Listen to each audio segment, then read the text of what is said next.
Mas o empoderamento feminino aqui, eu vou usar na visada que aqui, talvez moralmente, eu vou considerar mais acertada, que é o campo da sexualidade, uma sexualidade própria, uma singularidade que às vezes não é possível estabelecer níveis de comparação. Vou fazer um parêntese aqui porque eu adorei isso.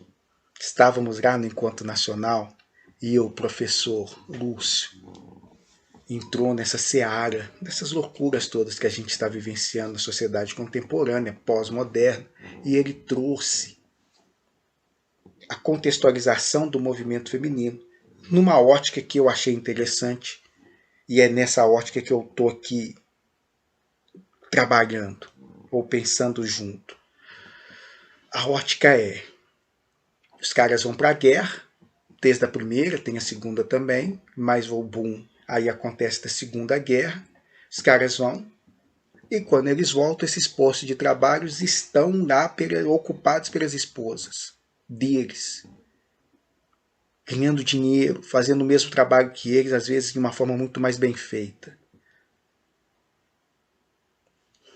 Mexe, desestrutura ali cenários erigidos, construídos talvez há milênios. A gente sempre deu essa primazia do mando da casa a partir desse poder do econômico. Eu pago as contas na minha casa. Quem manda enquanto eu estiver pagando as contas, quem manda sou eu. Isso a gente fala balançando, né? Agigantando o pênis de todo jeito, assim. As moças viram e falam assim, mas não precisa mais do seu dinheiro. Se for por uma questão estritamente econômica, não preciso mais de você. Você não tem mais nenhum sentido. Se você for reduzir as questões a isso, não preciso de você mais para nada. E, de fato, fizeram toda uma construção, toda uma busca, toda uma luta, que precisa ainda ser alargada, mas, poxa, trouxeram cenários e discussões para a nossa sociedade maravilhosas, a partir dessa perspectiva das mulheres. A partir dessa perspectiva das mulheres. Eu ia usar do feminino, mas ainda vou colocar das mulheres. E aí, concomitante a isso, vai sendo desenvolvido toda uma tecnologia de bem-estar para esta mulher. A máquina de lavar roupa. Minha mãe considera esse trem uma das maiores invenções. Minha mãe lavava roupa desde criança na beira do rio. Já pensou o tempo disso, gente? O tempo que você gasta pegando peça por peça, esfregando cada uma. Sabão, depois tem um tal do quará, tem que colocar a tal da roupa para quarar. Gente, máquina de lavar roupa, velho. Máquina. Você coloca o trem lá dentro, vira o sabãozinho. Umas ainda inventam que não, você não pode, elas ficam vigiando a máquina.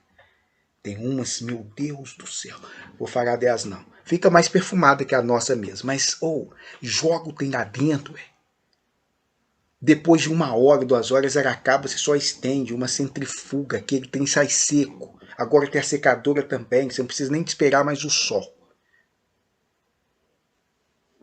Dando um exemplo bobo, simples, que vai popularizando. A maioria ainda tem um tanquinho. O tanquinho é um tipo de inferno. O tanquinho é uma enganação. Lava bem, mas você tem que ficar torcendo depois. O tanquinho engana a gente. Não compre o tanquinho.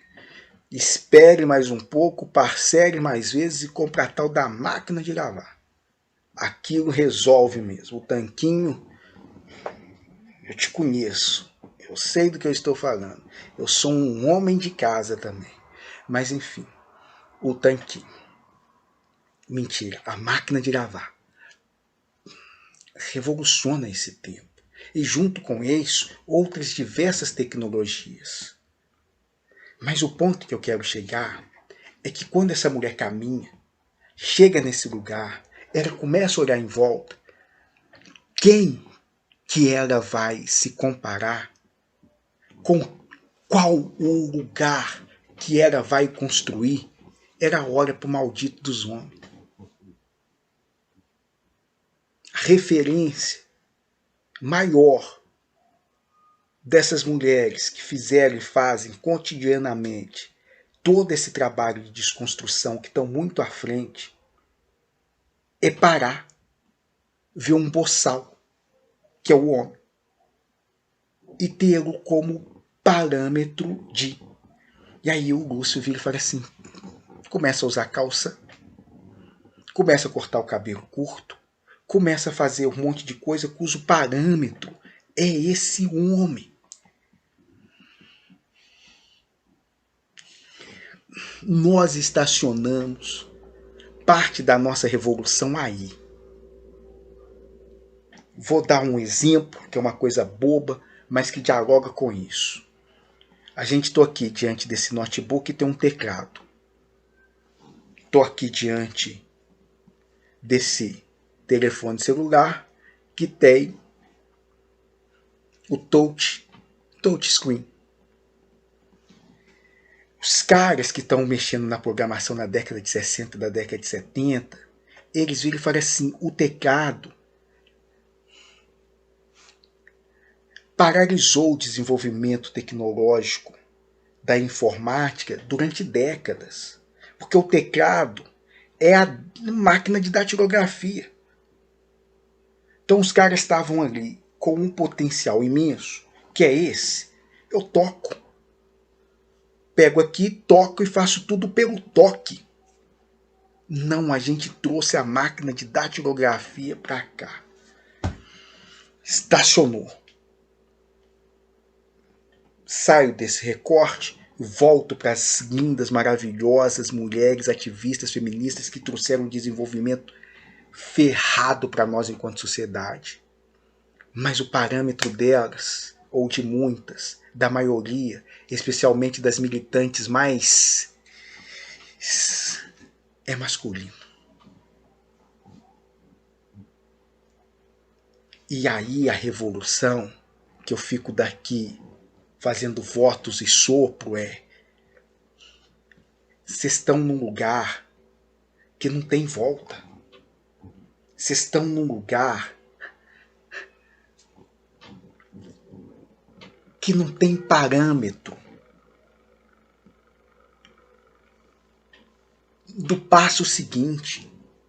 Isso é uma invenção que precisa ser realizada com vocês e por vocês. Não tem mais, não temos mais. Temos que ir. E isso é assustador.